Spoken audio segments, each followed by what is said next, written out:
is on the way for protesters. What did you mean by that? What kind of help? You're going to have to figure that one out. I'm sorry.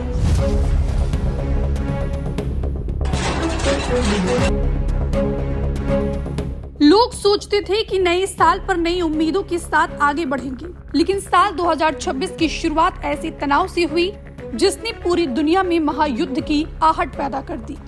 Venezuela के राष्ट्रपति की गिरफ्तारी और उधर Iran में हिंसक प्रदर्शन, ये बताता है कि साल 2026 भी तनाव और महायुद्ध जैसे हालातों से गुजरेगा। ईरान में इन दिनों जो कुछ भी हो रहा है उससे supreme leader Ayatollah Ali Khamenei ही नहीं बल्कि पूरी दुनिया सकते में है। ईरान में कत्लेआम मचा हुआ है। महंगाई और बेरोजगारी जैसे मुद्दे को लेकर शुरू हुआ जेन जी का प्रदर्शन कब हिंसा में बदल गया, किसी को भनक तक नहीं लगी। ईरान के 31 प्रांतों में हो रहे उग्र प्रदर्शन में अब तक 2500 से ज्यादा लोगों की मौत हो चुकी है, जबकि 11,000 से ज्यादा प्रदर्शनकारी गिरफ्तार किए जा चुके हैं। हालात ऐसे हैं कि हर तरफ से एक ही चीख गूंज रही है, खामेनेई सत्ता छोड़ो। वहीं अब ईरान में जल्द ही कुछ बड़ा होने की आशंका बढ़ गई है। अमेरिका के राष्ट्रपति डोनाल्ड ट्रंप ने ईरानी प्रदर्शनकारियों को उकसाते हुए कहा कि प्रदर्शन जारी रखो, संस्थानों पर कब्जा करो, मदद रास्ते में है। Iran this morning that help is on the way for protesters. What did you mean by that? What kind of help? You're going to have to figure that one out. I'm sorry. How many people have been killed in Iran? Nobody's been able to give me an accurate number. I have heard numbers from everything's a lot. One is a lot. But I've heard numbers much lower and I've heard numbers much higher. We'll be knowing. We're probably going to find out over the next 24 hours. I think it's a lot. यानी Trump का Iran के लिए plan तैयार है, तो वही अब रूस ने अमेरिका को धमकी दी है। रूस के विदेश मंत्रालय ने अमेरिका की ईरान पर हमले की धमकी को पूरी तरह से अस्वीकार्य बताया है। रूस ने अमेरिका को चेतावनी देते हुए कहा है कि ऐसे किसी भी हमले से मध्य पूर्व की स्थिति और दुनिया की सुरक्षा के लिए बहुत बुरे परिणाम होंगे। बयान में कहा गया है कि अमेरिका ईरान के मित्र देशों को टैरिफ बढ़ाकर डराने की कोशिश कर रहा है, जो साफ साफ ब्लैकमेलिंग है। तो वही अब ईरानी संसद के अध्यक्ष मोहम्मद बाकर कलीबाफ ने चेतावनी दी कि अगर अमेरिका ने हमला किया तो इलाके में मौजूद सभी अमेरिकी मिलिट्री बेस, शिप्स और इजराइल हमारे टारगेट पर होंगे। जबकि अली खामेनेई पहले ही कह चुके हैं कि ट्रंप को ये बात ध्यान में रखनी चाहिए कि उनका भी पतन होगा। हालांकि इससे पहले मंगलवार दोपहर में खबर आई थी कि ट्रंप ने ईरान के खिलाफ मिलिट्री एक्शन रोक दिया है। कहा गया था कि वो तेहरान को बातचीत का एक ऑफर दे रहे हैं, लेकिन इसी बीच ईरान के विदेश मंत्री अब्बास अराघची ने बयान दिया। उन्होंने कहा था कि हम किसी भी कदम के लिए तैयार हैं। अगर वे फिर से मिलिट्री ऑप्शन आजमाना चाहते हैं तो जिससे वे पहले ही आजमा चुके हैं, तो हम तैयार हैं।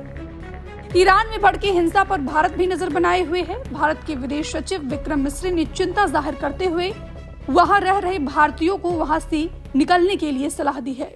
Also students from India in Iran, our embassy, despite the restrictions that are in place on information, etc., has been able to reach out to the student community and has managed to find out that they are all good, they are doing well, and they have not faced any difficulties thus far. We have advised all of our compatriots there to rest in place, to not venture out or find themselves in the middle of the disturbances that are going on, and we continue to watch the situation very, very carefully. बता रहे कि Iran हिंसा की आग को करीब 17 दिन से ज्यादा हो चुके हैं। खामेनेई सरकार ने इस आग को बुझाने की कोशिश की, लेकिन लोगों में गुस्सा इस कदर है कि हर गली, हर मोड़ पर सिर्फ आग ही आग है। लोगों की गुस्से की आग धार्मिक स्थलों तक पहुंच गई है, जहां लोग मस्जिद में भी आग जला रहे हैं, तोड़फोड़ कर रहे हैं। ईरान में अब सन्नाटा नहीं बल्कि सिसकियां बोल रही हैं। एक तरफ जहां ईरान हिंसा की आग में जल रहा है, तो वहीं कई देश अपने व्यापार को लेकर चिंतित हैं। भारत समेत कई देश ईरान से अरबों डॉलर का व्यापार करते हैं। आंकड़ों पर नजर डाली जाए तो चीन सबसे ज्यादा। चीन 45 अरब, यूएई 30 अरब, भारत 14 अरब, टर्की 10 अरब, इराक 8 अरब।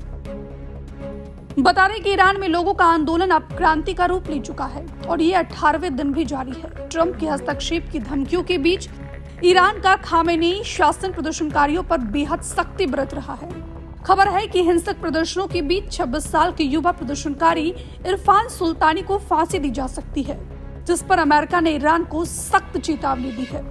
बहरहाल एक तरफ जहां ईरान जल रहा है तो वहीं अमेरिकी राष्ट्रपति ट्रंप आग में घी डालने का काम कर रहे हैं।